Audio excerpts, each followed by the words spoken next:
नमस्कार। हर हर महादेव। आज मैं आप सभी को परिवार और माँ की सच्ची कहानी बताने जा रही हूँ, तो सुनिए। एक गांव में एक सुखी परिवार रहता था। उस परिवार में 3 भाई और एक बहन थी। उनके माँ बाप उन चारों से बेहद प्यार करते थे, मगर बीच वाले बेटे से थोड़ा परेशान थे, क्योंकि बड़ा बेटा पढ़ लिख कर डॉक्टर बन गया और छोटा बेटा भी पढ़ लिख कर इंजीनियर बन गया। मगर उनका बीच वाला बेटा बिल्कुल गंवार और आवारा ही बनकर रह गया। अब उनके 2 बेटे डॉक्टर और इंजीनियर ने शादी भी कर ली थी और कुछ महीनों के बाद ही उनकी बेटी की भी एक अच्छे घर आने में शादी हो गई थी। मगर बीच वाला बेटा अभी भी कुंवारा ही था, क्योंकि वह बिल्कुल अनपढ़ था और कहीं पर मजदूरी का छोटा सा काम करता था। इसलिए उसे शादी के लिए कोई भी लड़की नहीं मिल रही थी और उसके माँ बाप उससे बहुत परेशान हो चुके थे। अब जब भी उसकी बहन अपने मायके आती तो पहले अपने डॉक्टर और इंजीनियर भाइयों से मिलती थी, मगर बीच वाले भाई से वह बहुत कम मिलती थी, क्योंकि वह उसे ज़्यादा पैसे नहीं दे पाता था। लेकिन फिर भी वह अपनी बहन से बहुत प्यार करता था। अब उनके पिताजी के बीच वाले बेटे की शादी किए बिना ही मृत्यु हो गई। उनकी माँ ने सोचा कहीं अब किसी के मुंह से बंटवारे की बात न निकले, इसलिए अपने गांव की एक सीधी सादी लड़की से अपने गंवार लड़के की शादी करवा दी। शादी होते ही न जाने क्या हुआ, अब उसका अनपढ़ बेटा पूरा मन लगाकर काम करने लगा और पहले से ही कहीं ज़्यादा मेहनत भी करने लगा।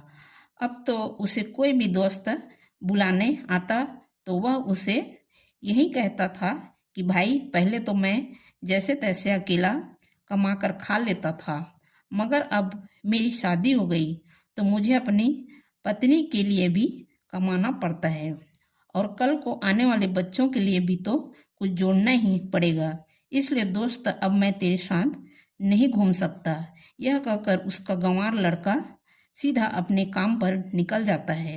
अब उसके दोनों भाई डॉक्टर और इंजीनियर आपस में यह बात करते हैं कि हम दोनों तो उस गंवार से कहीं ज़्यादा पैसे कमाते हैं, इसलिए हम सब घर और ज़मीन का बंटवारा कर लेते हैं और कुछ गंवार से अलग हो जाते हैं, क्योंकि अब वह हमारे बराबर कभी नहीं कमा सकता। इसलिए उन दोनों भाइयों ने अपनी माँ के लाख मना करने के बावजूद भी बंटवारे की तारीख तय कर दी और उन्होंने अपनी बहन को भी बुलवा लिया और अपने गंवार भाई से भी कह दिया कि आज तुम अपने काम पर मत जाना, क्योंकि हम सब आज घर और ज़मीन का बंटवारा करेंगे।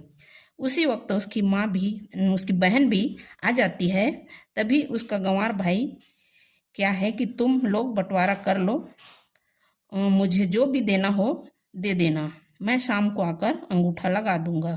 तभी उसकी बहन कहती है, अरे बेवकूफ़, तू तो अनपढ़ ही रहेगा, ज़मीन का हिस्सा तो आमने सामने बैठकर ही होता है। तभी उसके दोनों भाई भी बीच वाले गंवार भाई को उल्टा सीधा कहते हैं। तब उसकी माँ भी उसे कहती है कि बेटा, आज तू काम पर मत जा, बंटवारा तेरे सामने ही होगा तो ही अच्छा है। उसी वक्त वकील भी आ जाता है।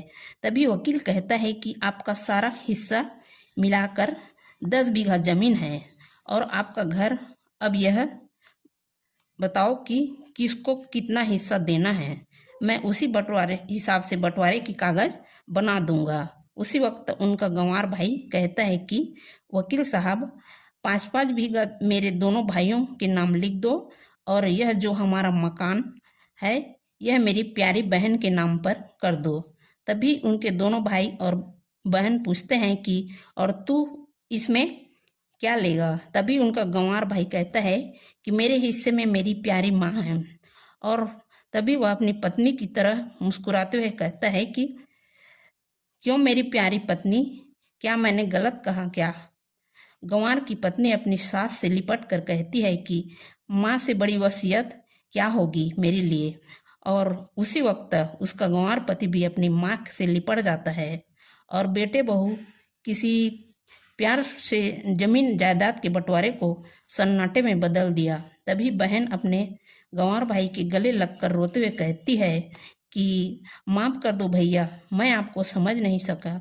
तभी उसका भाई कहता है कि मेरी प्यारी बहन, इस घर में जितना अधिकार हमारा है उतना ही अधिकार तेरा भी है। रही बात पटवारी की, तो बंटवारा नहीं करने से हमारा जीवन तो नहीं जाएगा। क्यों करते हैं हम बंटवारा? क्या हम एक साथ मिलकर नहीं रह सकते? जैसे हम बचपन में मिलकर रहते थे, एक साथ मिलकर रहने को ही तो कहते हैं एक अच्छा परिवार। और उसके परिवार को संभालती है माँ। तभी उसके दोनों भाई भी बहुत शर्मिंदा होते हैं और वह बंटवारे के सभी कागज़ फाड़ कर फेंक देते हैं। और उसी दिन के बाद से ही उनका परिवार खुशी खुशी एक साथ रहने लगा।